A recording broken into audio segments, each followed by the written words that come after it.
Bismillahirrahmanirrahim. Assalamualaikum adik-adik. Hari ini kita bertemu kembali dalam pertemuan Matematika Discrete di pertemuan yang ke-10. Semoga semuanya dalam kondisi sehat dan kita berdoa kepada Allah agar kita semuanya terlindung dari wabah corona yang sedang melanda dan mudah-mudahan wabah ini segera berakhir dan kita bisa belajar kembali secara normal. Adik-adik, di pertemuan ke-10 ini kita akan mempelajari tentang graf, atau biasa orang menyatakan sebagai teori graf. Apa itu teori graf? Kalau adik-adik berkecimpung atau sudah belajar algoritma dan pemrograman, adik-adik belajar kompleksitas algoritma, adik-adik belajar struktur data, kecerdasan buatan, teori bahasa dan otomata, maka teori graf merupakan pokok bahasan yang terapannya itu ke arah itu gitu. Dan boleh dikatakan teori graf ini merupakan pokok bahasan yang sudah sangat tua usianya. Karena terapan-terapannya itu meliputi hampir semua terapan di komputasi. Nah, graf itu digunakan untuk apa? Graf itu digunakan untuk merepresentasikan objek-objek diskrit, karena kita pelajari diskrit ya, dan hubungan di antara objek-objek diskrit tersebut gitu. Dan representasi visual dari graf adalah dengan menyatakan objek, yang bisa saja objek-objek tersebut dinyatakan dengan bulatan atau titik atau noktah dan sebagainya. Sedangkan hubungan antara objek gitu ya, jadi representasinya itu objek dan hubungan antara objek, dan hubungan antara objek itu dinyatakan dengan garis. Sebagai contoh, kita lihat ini adalah sebuah peta. Ya, ini adalah peta di wilayah di Provinsi Jawa Tengah. Gambar ini merepresentasikan peta jaringan jalan raya yang menghubungkan sejumlah kota di Provinsi Jawa Tengah. Ya. Nah, sesungguhnya peta-peta ini adalah representasi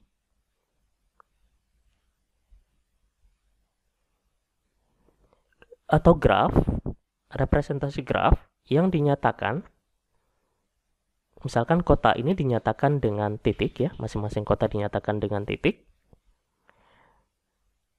atau bulatan gitu ya, sedangkan jalan dinyatakan sebagai garis. Gitu. Jalan-jalannya di sekitarnya dinyatakan sebagai garis. Nah, dengan diberikannya peta tersebut, ya kita dapat mengetahui apakah ada lintasan jalan antara dua buah kota. Nah, kita lihat ini ada lintasan darat di antara dua buah kota. Kemudian, bila panjang jalan, biasanya kan ada jalur kereta api, jalur MRT, atau jalur, kalau sekarang ada jalur Gojek ya, dan lain sebagainya. Apabila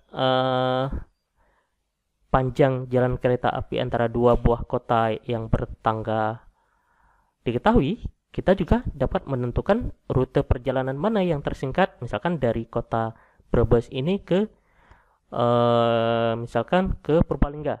Nah, lebih dekat lewat mana? Apakah lebih dekat lewat Slawi, Purwokerto, Purbalingga, atau lebih dekat lewat Brebes, Tegal, Pemalang baru ke Purbalingga gitu.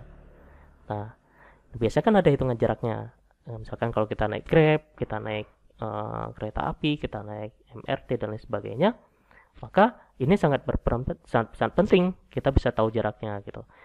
Traveling salesman problem misalkan misalkan pihak pos ingin mengirimkan barang dari pihak JNT atau JNT mengirimkan barang dari Brebes ke Purbalingga misalkan. Dia tinggal menentukan jarak yang terdekat, apakah lewat ini, lewat Tegal, Pemalang, Purbalingga, ataukah lewat Slawi, lewat Brebes, Tegal, Slawi, atau lewat Brebes langsung ke Slawi, Purwokerto, kemudian Purbalingga gitu. Nah, masih banyak pertanyaan-pertanyaan lain yang dapat kita munculkan berkenaan dengan graf ini.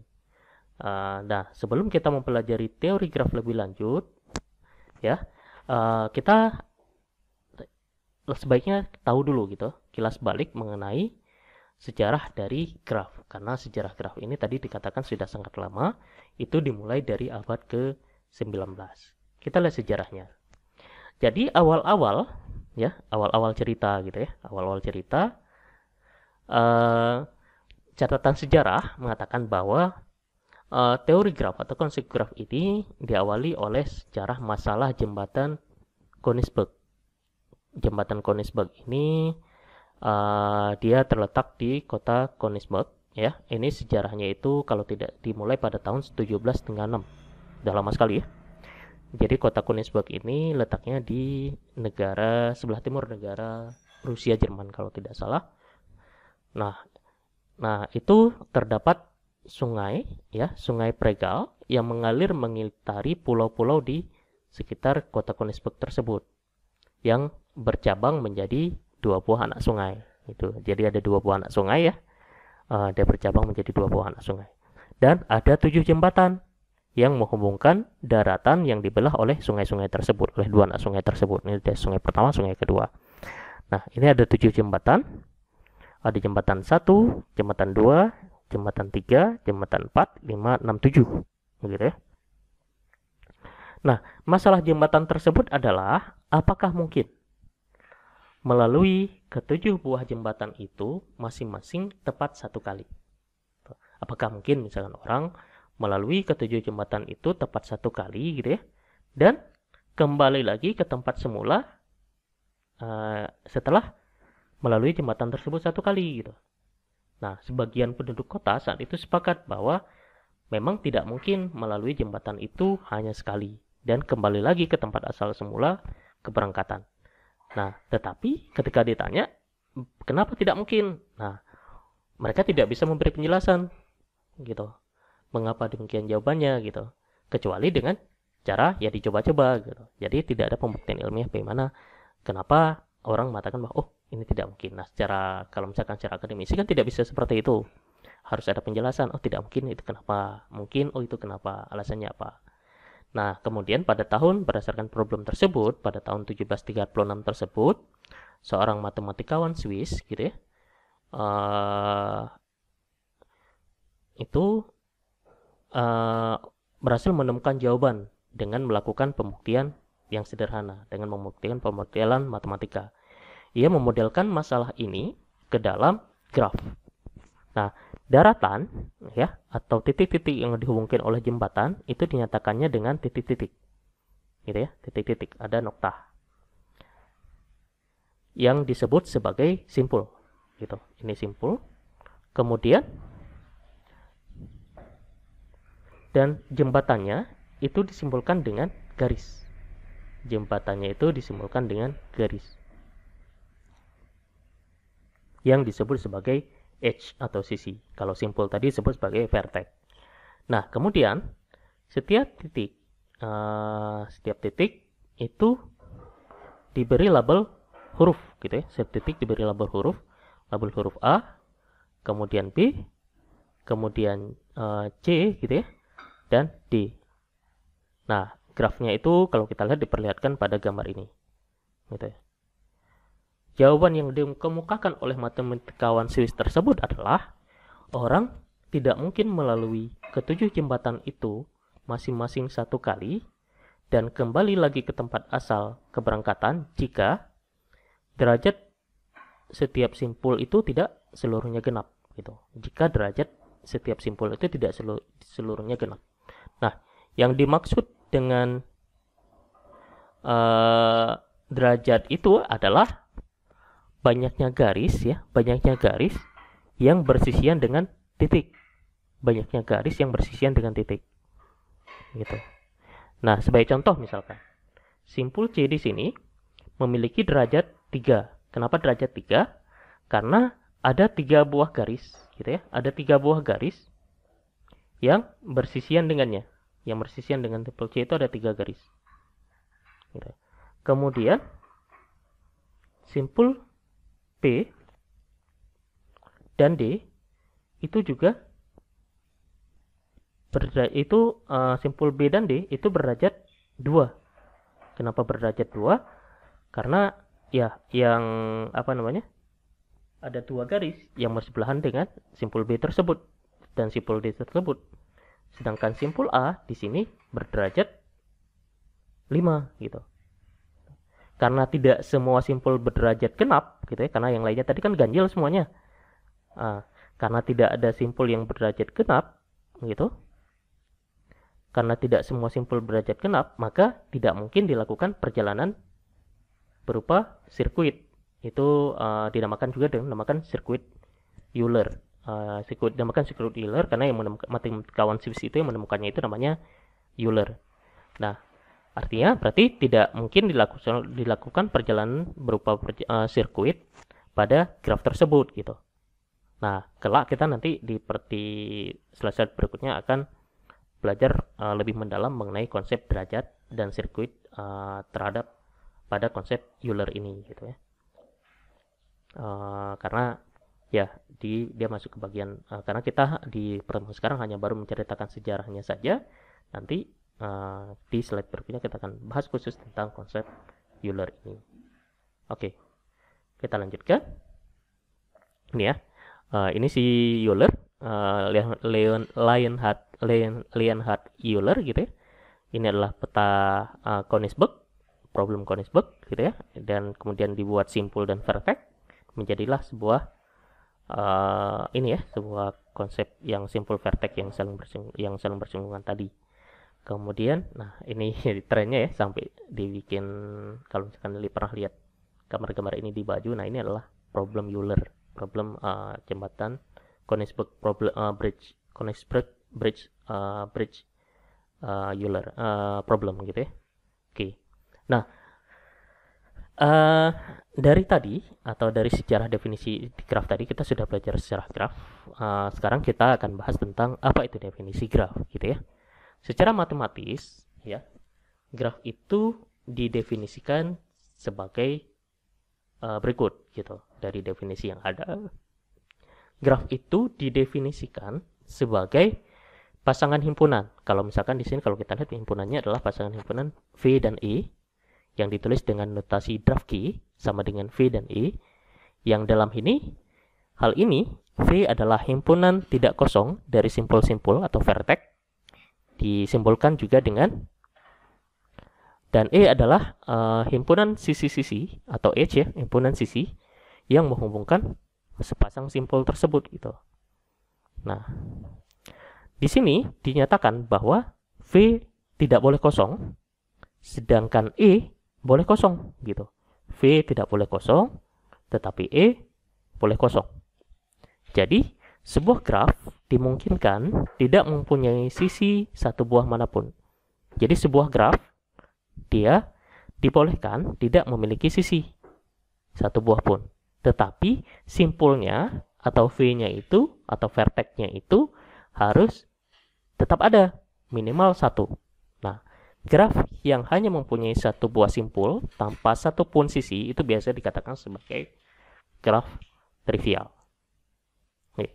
Dan simpul-simpul pada graf itu dapat dinomori dengan huruf, misalkan A, B, C, V, dan lain sebagainya, atau juga dengan bilangan integer, misalkan 1, 2, atau dengan bilangan asli juga 1, 2, 3, atau gabungan dari A1, A2, A3, atau B1, B2, B3, dan seterusnya, gabungan keduanya gitu.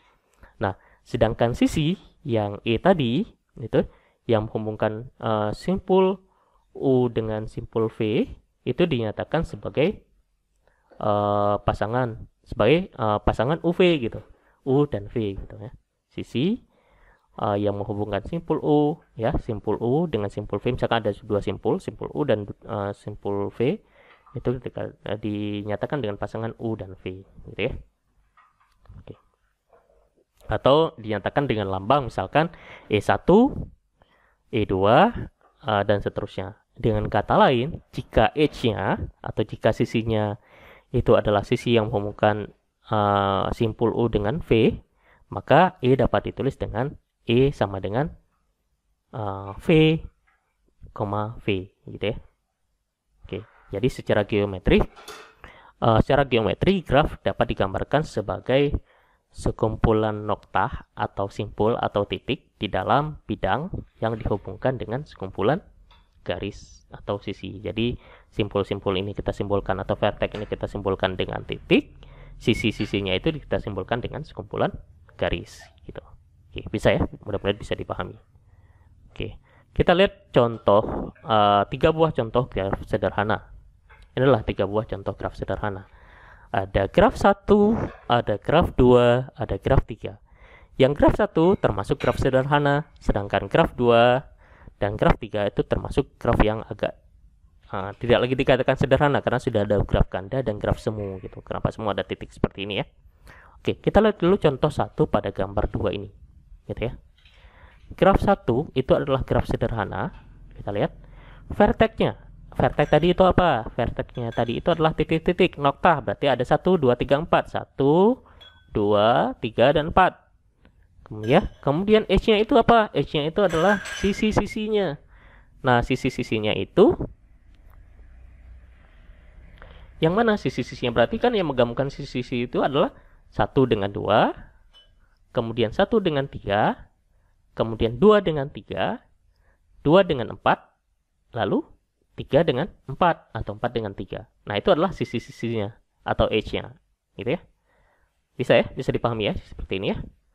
Kemudian G2, nah itu dikatakan graf sederhana.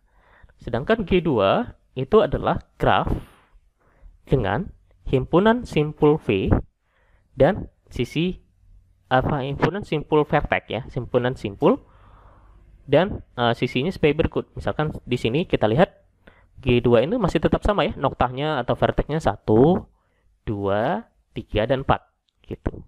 Kemudian edge-nya atau sisi-sisinya itu adalah 1 dan 2 sama tetap tadi, kemudian 2 dan 3, kemudian 1 dan 3 lagi ya, 1 dan 3 tadi ya, ada 1 dan 3, 1 dan 2, 2 dan 3, kemudian 1 dan 3, kemudian ada 1 dan 3 lagi gitu ya, 1 dan 3, di E3 dan E4 itu ada 1 dan 3 lagi, kemudian ada 2 dan 4, kemudian ada 3 dan 4, dan 3 dan 4 lagi, ada double 3 dan 4, dan double 1 dan 3 gitu. Jadi ada beberapa himpunan ganda di sini ya, ada himpunan ganda. Ganda yang mana? 1 dan 3 di sini, ada E3 di E4. Jadi boleh dikatakan di sini sama dengan E1 ya. Kemudian E2 hasilnya ya, E1, E2, E3, E4, E5, E6, dan E7 gitu. Dan ada himpunan-himpunan ganda di sini ya. Oke, itu adalah graf ganda. Kemudian yang ketiga itu adalah graf semu gitu. Kalau dilihat di graf yang ketiga ini ada vertexnya sama, ada 1, ada 2, ada 3, ada 4. Kemudian edge-nya, sisi-sisinya juga sama ya. Ada kalau kita lihat sisi-sisinya ini ada 1 dan 2 gitu ya.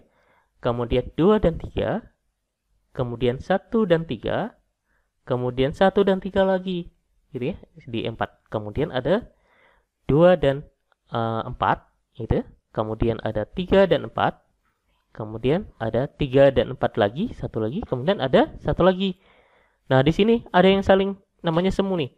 Ada 3 ke 3 gitu ya. Ada 3 ke 3 seperti ini. Nah,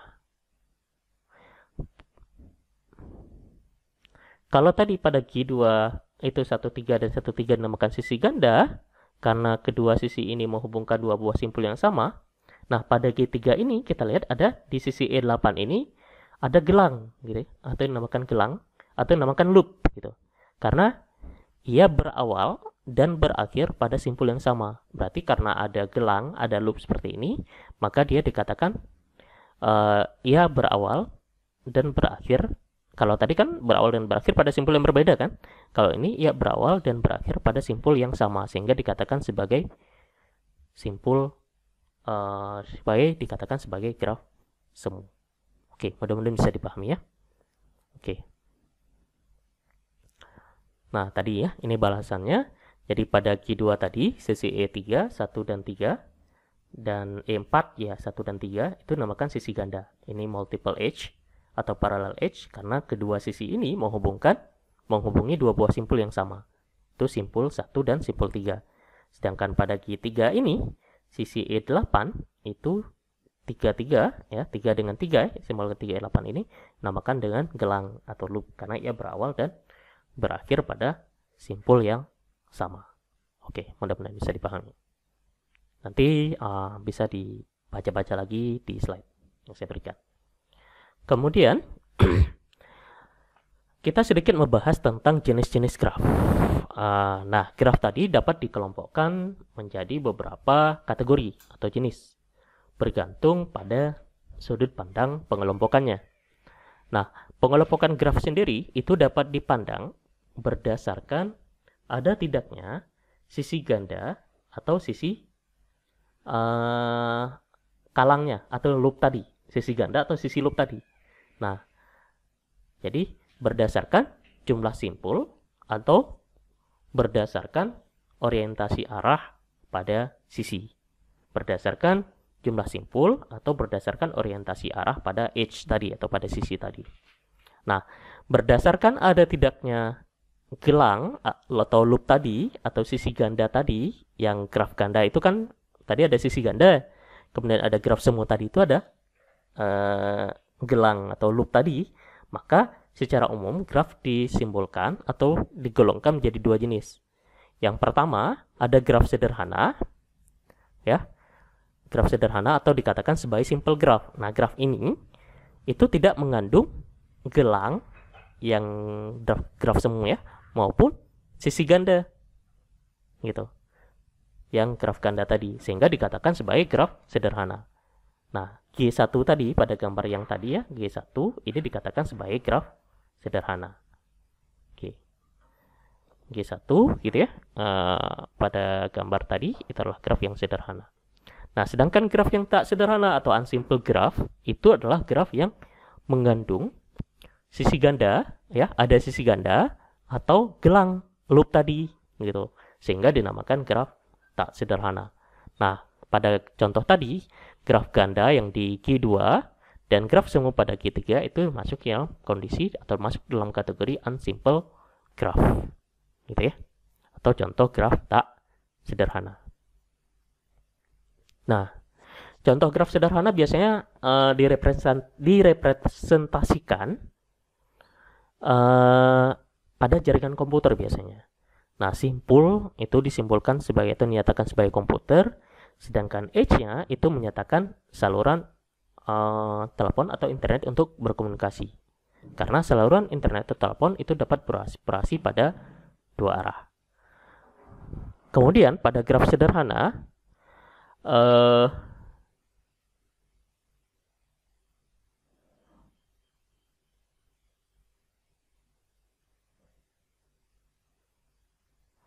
sisi adalah dia tak harus berurut, pasangannya tak berurutan. Jadi menuliskan UV, misalkan ada U dan V gitu ya, sisi UV itu sama saja dengan menuliskan VU gitu.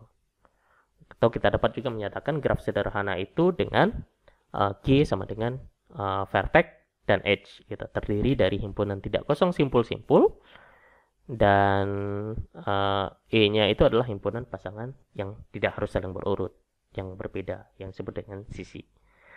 Nah, kemudian kalau misalkan graf ganda tadi itu atau graf tidak sederhana tadi itu, dia yang pastinya terdiri dari himpunan yang tidak kosong simpul-simpulnya, dan E-nya itu adalah himpunan ganda yang mengandung sisi ganda. Nah, biasanya pada jaringan telekomunikasi sisi ganda pada graf ganda pada G2 tadi itu dapat diandaikan sebagai saluran telepon tambahan. Jika beban komunikasi data antar komputer sangat padat, maka ada saluran tambahan gitu untuk menambah beban gitu ya. Gitu. Kalau kita perhatikan tadi itu graf sederhana itu juga dikatakan sebagai graf ganda, tetapi tidak semua graf ganda itu merupakan graf sederhana gitu. Nah, graf semu juga sama. Graf semu itu lebih umum digunakan sebenarnya dibanding graf ganda. Nah, contohnya misalkan dapat dikatakan sebagai saluran telepon tambahan yang menghubungkan komputer dengan dirinya sendiri, biasanya untuk proses diagnostik gitu ya. Oke. Kemudian sisi-sisi pada graf itu ya, sisi-sisi pada graf itu mempunyai orientasi arah gitu. dan berdasarkan orientasi arah pada sisi, maka secara umum graf dibedakan pada dua jenis. Yang pertama itu adalah graf tak berarah atau undirect graph. Dikatakan sebagai graf tak berarah itu kenapa? Karena graf tak berarah itu adalah graf yang sisinya itu tidak mempunyai orientasi arah, gitu ya, disebut juga graf tak berarah. Nah, kalau kita lihat 3 buah graf pada gambar yang sebelumnya ini itu dikatakan sebagai graf yang tidak memiliki arah, gitu.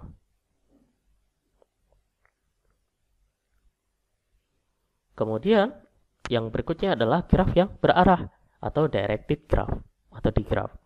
Nah, graf yang berarah itu adalah graf yang setiap sisinya itu diberikan orientasi arah atau disebut sebagai graf yang ada panahnya atau graf berarah, gitu ya.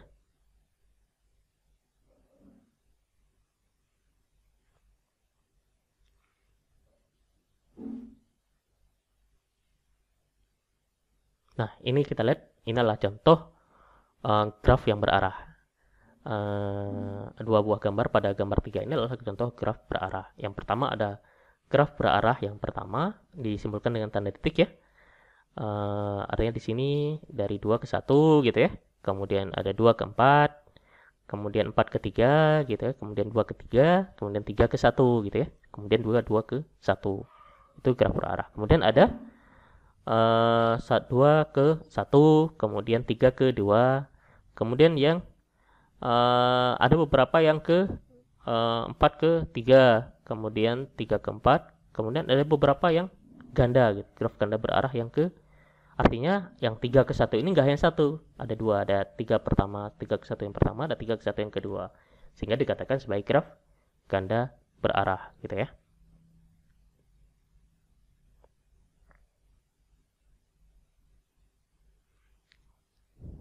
Oke. Jadi definisi graf tadi itu dapat diperluas gitu ya, sehingga mencakup graf ganda berarah tadi gitu. Nah, kalau pada graf ganda berarah tadi, gelang dan sisi ganda itu diperbolehkan ada, gitu ya. Gitu. Contoh pada G5 ini kita lihat gelang dan sisi gandanya itu diperbolehkan ada. Nah, inilah contoh graf-graf berarah. Nah, kemudian ini adalah secara sederhana kita dapat nyatakan jenis-jenis graf itu seperti ini, gitu ya. Kalau dia jenis graf sederhana dan sisinya tak berarah, gitu ya, graf sederhana dan sisinya tak berarah, maka sisi gandanya itu tidak diperbolehkan. Sedangkan sisi gelangnya atau loopnya itu juga tidak diperbolehkan. Sedangkan jika grafnya itu graf ganda dan sisinya tak berarah, maka sisi ganda itu diperbolehkan, sedangkan sisi gelangnya itu tidak diperbolehkan. Dan jika grafnya itu graf semu, maka sisinya dan sisinya tak berarah itu, maka sisi ganda itu diperbolehkan dan sisi gelang diperbolehkan. Untuk graf yang berarah dan sisinya juga berarah, maka sisi ganda itu tidak diperbolehkan dan sisi gelang tapi sisi gelang diperbolehkan. Dan graf ganda berarah tadi itu yang sisinya berarah, maka sisi gandanya itu diperbolehkan, kemudian sisi gelangnya itu diperbolehkan, gitu ya. Ya. Jadi secara secara kesimpulan dari bahasan yang graf tadi itu seperti ini. Nah, di dalam materi ini kita menyebut graf untuk jenis graf apa saja, baik sisinya tak berarah maupun sisinya berarah, baik mengandung gelang atau loop ataupun sisi ganda, baik graf sederhana maupun graf tak sederhana. Oke. Contoh terapan graf di mana sih gitu? Seperti yang disebutkan di awal tadi, contoh graf itu sangat luas gitu. Graf dipakai di berbagai disiplin ilmu maupun dalam kehidupan sehari-hari. Kalau kita lihat sekarang trennya kan Gojek ya, Grab ya. Kalau kita lihat bagaimana mereka menentukan jarak terdekat, bagaimana pola mengantar makanan misalkan dia memilih jalur yang dekat, kemudian bagaimana Bapak Pos misalkan mengirim surat, ada banyak jalan, maka dia akan memilih jalan yang terdekat gitu dan lain sebagainya. Itu juga bagian dari graf. Kemudian biasanya untuk memodelkan persoalan penggunaannya gitu. Di bidang kelistrikan, kimia, ilmu komputer, Di pertandingan olahraga juga sama gitu ya. Kalau misalkan kalian lihat di ulasan-ulasan pertandingan bola, itu kan ada ulasan gitu ya.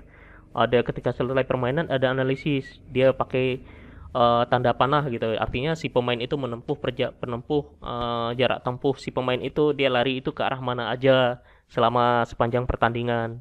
Sehingga bisa dianalisis, oh dia pergerakan si pemain itu sampai sejauh mana sih gitu kan. Kemudian dia bergerak ke arah mana saja, lingkup dia bertahannya itu pergerakannya itu dari mana ke sisi mana kemana saja gitu ya, kalau kalian suka bola gitu ya. Nah itu juga bagian dari contoh terapan graf tadi gitu. Nah contoh di sini, di contohnya misalkan kalau di sini rangkaian listrik gitu ya, rangkaian listrik di yang pertama itu untuk memodelkan, dia menggunakan graf ya, ini graf ya. Graf ada masing-masing, ada simpul, ada vertexnya, ada simpul, ada vertex, ada edge-nya ya, ada sisi. Dia untuk memodelkan rangkaian listrik gitu. Dia menurunkan persamaan, menyatakan persamaan arus yang masuk dan arus yang keluar pada setiap simpul gitu ya.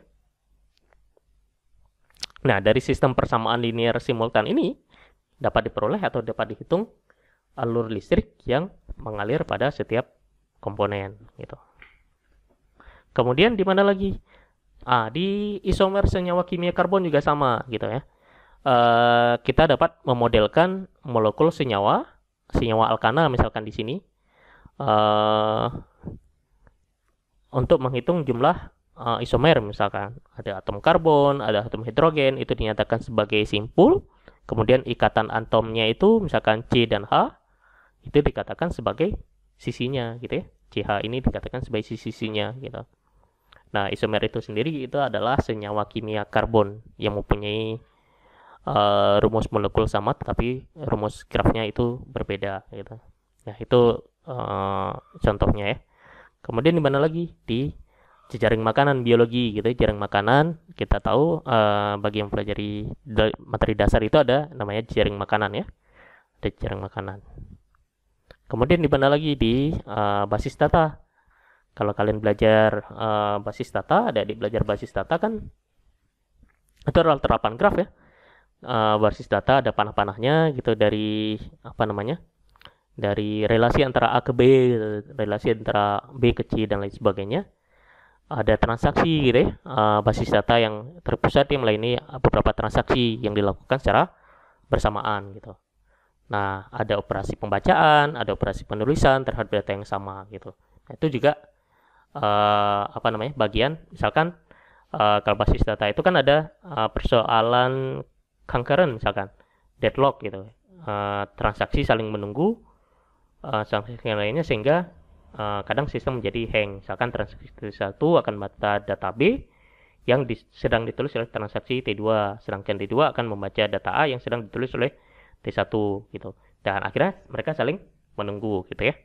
Nah bila terdapat lebih dari 2 transaksi yang sering menunggu, maka biasanya akan menimbulkan deadlock gitu. Nah, untuk mengatasi deadlock itu makanya dibangunlah graf transaksi secara periodik untuk memperiksa apakah jalurnya itu atau siklusnya itu pada graf itu ada deadlock atau tidak gitu.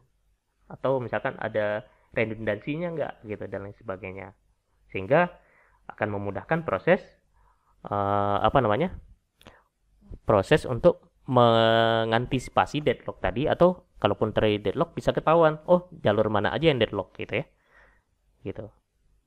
Sehingga dengan mudah sistem memutuskan siklus deadlock tersebut gitu. Nah, itu bagian dari kuliah. Kalau adik-adik sudah mendalami sistem operasi, itu ada bahasan tentang deadlock ya, penanganan deadlock, dan juga di sistem basis data. Ada data yang konkuren namanya, concurrent, ada data yang redundant dan lain sebagainya. Di dataset juga sama. Oke. Jadi itu ada ya. Kemudian di permodelan vending mesin juga sama penerapannya.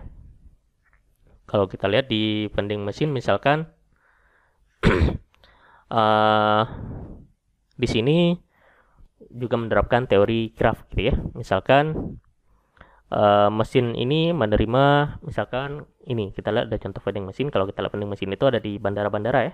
Di sini di bandara ada yang misalkan vending mesin yang barang-barang yang harganya 5.000 misalkan, ada barang-barang harganya 10.000 gitu. karena dia hanya menerima uang yang 5.000, tidak menerima uang yang 1.500 dan lain sebagainya. Nah, misalkan di sini ada permodelan perilaku pada vending machine. Di sini misalkan dia menjual mesin coklat seharga 15 sen gitu ya. Nah, untuk memudahkan kita misalkan membuat permodelan mesin tersebut, dia hanya menerima uang logam 5 sen, kemudian dan uang logam 10 sen gitu. Dan mesin tidak akan memberi kembalian, karena biasanya kan vending machine tidak memberi kembalian gitu ya, bila yang dimasukkan lebih dari lebih dari 5 sen atau 10 sen. Misalkan kita punya uang 10, sedangkan yang kita ambil adalah minuman yang harganya 5 sen, maka secara otomatis uang itu tidak akan kembalian gitu.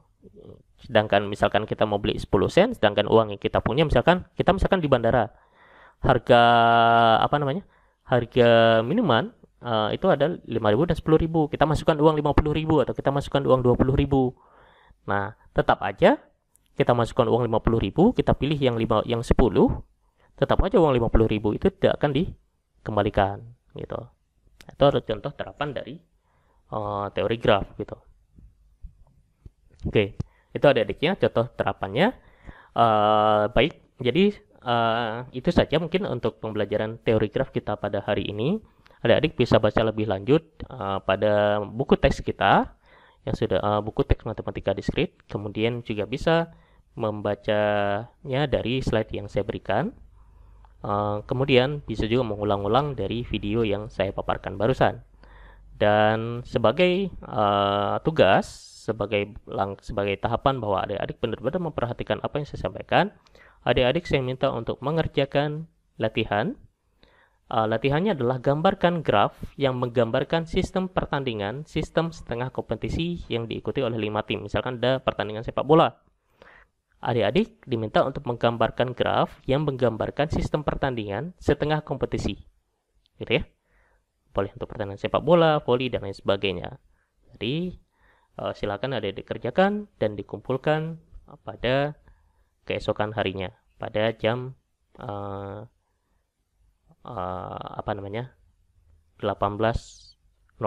gitu ya. Oke, sekian untuk pertemuan hari ini. Semoga tetap semangat meskipun kondisi perkuliahan belum bisa berlangsung dengan normal. Oke, tetap semangat dan saya tunggu pengumpulan tugasnya. Terima kasih. Wabillahi taufiq wal hidayah. Silakan kalau ada pertanyaan silakan ditanyakan di grup WhatsApp. Nanti saya akan berusaha menjawab pertanyaan yang ada diberikan.